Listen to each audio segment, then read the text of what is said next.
Kadosh, Boker Or. I wanted to share with you a beautiful idea on this week's parasha. This week's parasha is a parasha of Teruma. What does it mean, Teruma? Teruma means to give donations. We're talking about giving the donations towards the Mishkan. And it says over there, Me'et kol ish asher devenu libo tichu et trumati. From every single person that your heart desires, you're going to take the trumah. Gaon Tzaddik, Moshe Schneider, in a sefer, he once said that at the time that there was a Gvir that was known as Rav Anshel Rothschild, right? The Rothschild family from Frankfurt. And they used to give tons of money for tzedakah, and they were very cautious, very careful with every mitzvah, kala kiva chamura, the lightest mitzvah, like the most important. He became sick at the end of his life, and he passed away, and he was going to die. The Chavetz Chaim came and he sent him, right? Chavetz Chaim sent him a letter on the yeshivot in Russia during that time. And he told him that what it was, that the yeshivot were in danger. So he asked him that he wanted 1,000,000 marks for the yeshivot in order to save them. And he said that if he's going to do that, he's not going to rest until he's going to get a good portion in Olam Haba. The Chavetz Chaim was certain that he was going to agree. Yeah, and he told them, Bezrat Hashem, they're going to get money. Afterwards, right, they found out that Rav Anshli passed away.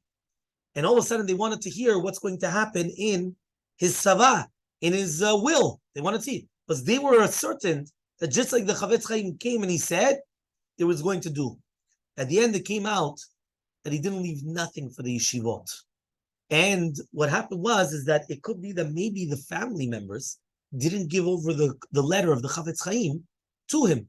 When it came known to the Chavetz Chaim, they didn't want to tell him because they knew that he was going to be very, very upset and it was going to damage his health. But the Chavetz Chaim that was, kept on finding out. He knew that there was something going on. So he already knew with the Ruach HaKodesh what happened. And he says it's Ratzon Hashem that the Torah should not be mitkayem with the money of one person, but rather the yeshivot are going to need the thousands of millions of the bonadim, of the little money of everybody. And therefore they're going to have the zechut of thousands of Jews and the zechut of Gedolah of Achzakat Torah. And those little tiny prutot, those little dollars and everything of thousands of people are going to be worth much more than the giving of one rich person. That's what happened. Rabbi Yonatan Ibishitz, right? He got married with a daughter of one of the very, very wealthy people. That he gave him an incredible amount of an indunya, of a dowry of 3,000 golden coins, with the chizukim and everything of the finances. Rabbi Yonatan, he had the money, so he was able to learn daytime, nighttime, everything. One day it happened.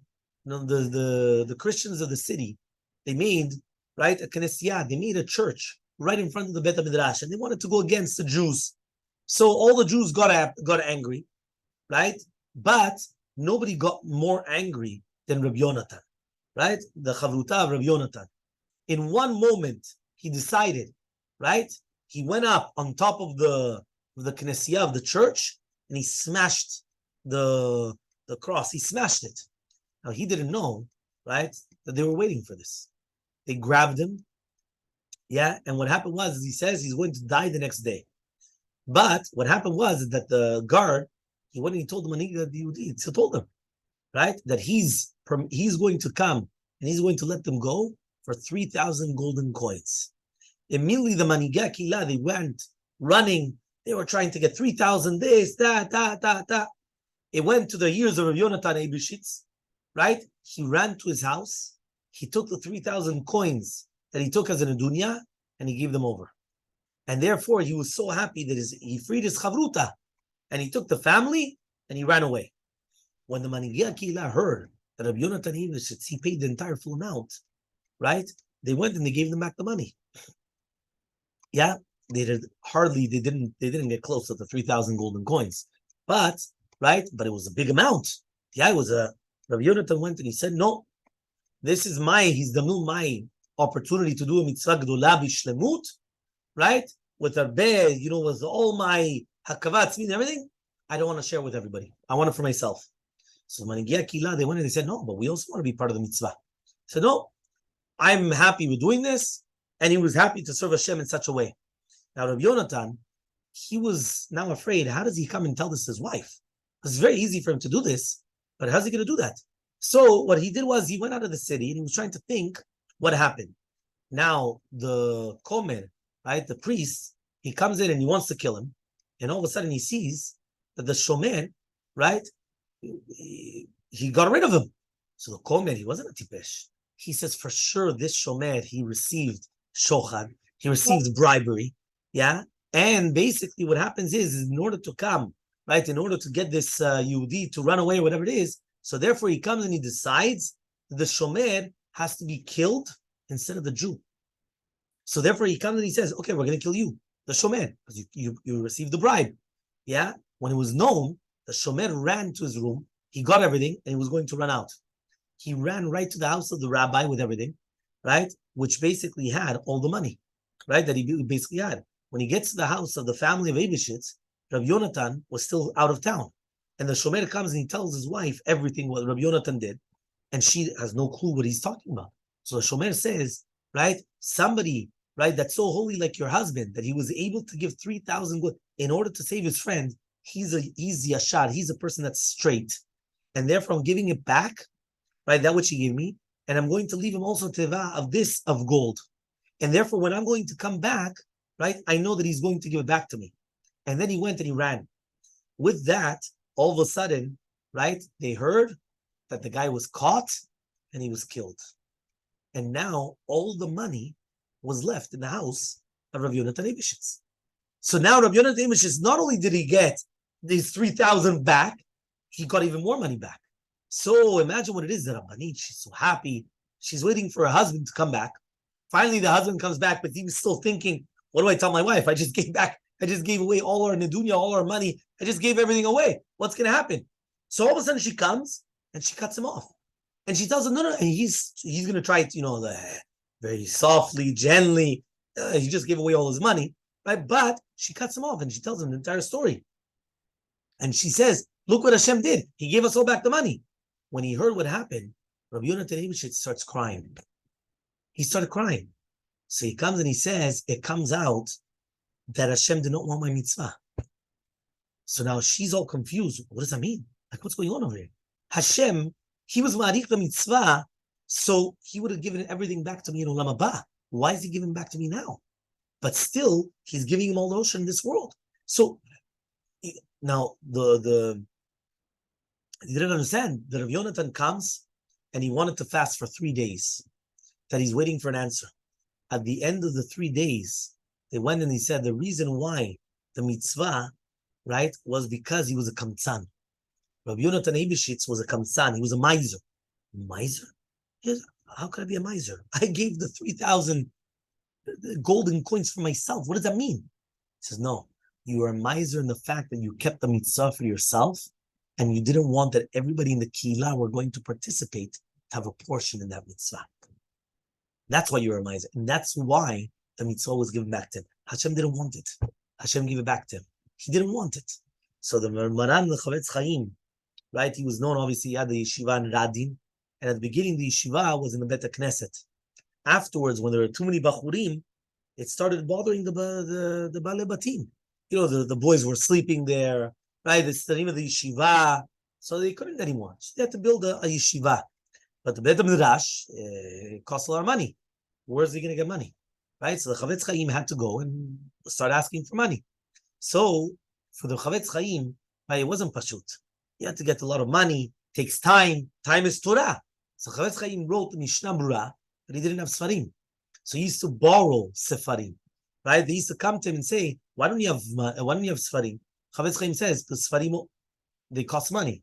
And money is another daf of Gemara. And another daf of Gemara. So Chavetz Chaim, he had to close the Gemara and he had to start collecting money. So beside Radin, there was a small little tiny city. There was a Jew that his name was Rav Moshe, right, Govgov. So he was an elderly person. He didn't have any children, like Bar Minan, but he had a lot of money. So when he heard that Chavetz Chaim wanted to build a Bet HaMidrash, he told his wife that Tzedeket, the money right? We don't take the money to the kever. We don't take it to the grave. So therefore, we have enough money what we need. Everything that we have, we're going to give it to the Chavetz Chaim. He told the Chavetz Chaim that he wants to give him the money for the yeshiva. He was for sure that the Chavetz Chaim was going to say, right, L'chaim, he's going to start singing, right? Now he doesn't have to close the Gemara, and he could take all the money. The Chavetz Chaim, he took the hand of Rav Moshe and he said, Rav Moshe, was mit eich? How could you even think of such a thing? The Torah is for all Am Yisrael. There are some Jews that they're working from the morning to the nighttime in Parnassah. They come to nighttime to the, to a shiur, and they go to sleep on the Gemara. How are they going to get Olam Haba? What's going to happen with them? The yeshiva is going to put a kupat tzedakah in all the houses. And everyone's going to have like a pushka. It's a tzedakah box in their house. Going to put money. And that's going to be for the yeshiva of Radin. That's going to be for them a hope that they're going to have, that they're being machzik Torah, that they have a chelek in the Torah, and you want to give everything. At the end of the day, what's going to happen with all the other Jews? So Rav Moshe heard this, and he almost fainted. He told the Chavetz Chaim, Rebbe, what is this? A person wants to give it the yeshiva and you don't let it? Right? Can that actually happen? Chavetz Chaim says no, but the Torah belongs to all of Klal Yisrael. So says Rav Moshe, okay, fine, but I want to call the Rebbe to a din Torah, to the Chavetz Chaim. So okay, but now the Chavetz Chaim is the Gadol Hador. Who are you going to take to a bedin? The Chavetz Chaim. So they went to Rav Chaim Ozer. Rav Chaim Ozer Grzinski was in Vilna, right? So the Chavetz Chaim, he said fine. So they went and they went to Rav Chaim Ozer. Each one said his ta'anot. Rav Moshe said, I want to give all the money to the yeshiva. I've got a lot of money. I want the Zechut Torah. Chavetz Chaim says, no, it belongs to all of Am Yisrael. The Rav Chaim Ozer says, the Chavetz Chaim is correct. The Torah is shayechet, the Klal Yisrael. But Rav Moshe is also tzodek. He wants to give. So how are we going to do it then? So we're going to make a pshara. We're going to make a compromise. What's the compromise? The best way in mishpat, best way in judgment is always making a compromise. What's the compromise? Says Rav Chaim Ozer, Rav Moshe is going to give the eastern wall with the Aron HaKodesh and the Sifrei Torah, and the rest of the walls are going to be given to Klal Yisrael. According to this story, right, it was brought down that of Lev Baron Vart, right, he went and he said, right, Lev Baron, he comes and he says a word, an incredible Dvar Torah on this pasuk. It says, Me'et kol ish asher yidevenu libo. From all the people that you want to give, there were some wealthy people that they came to Moshe Rabbeinu. They came with an open check. They went to Moshe Rabbeinu and said, here. And they told him, we're giving that, right? We want to give the Aron, we want to give the Mizbachot, we want to give this, I'm going to give all the Adanim, and we continue going. So imagine, he says, you had 5 or 6 people, they were going to pay for everything. Says HaKadosh Baruch Hu, the Torah is shayechet l'Klal Yisrael. The Mishkan is shayach to Klal Yisrael. Davka me'et kol ish asher yidevenu libo. Not on a few individuals, but rather what? To all of Klal Yisrael. And therefore, by understanding that, we actually want to give the zechut to all of Klal Yisrael in order to come, right, and in order to give the zechut of the Torah.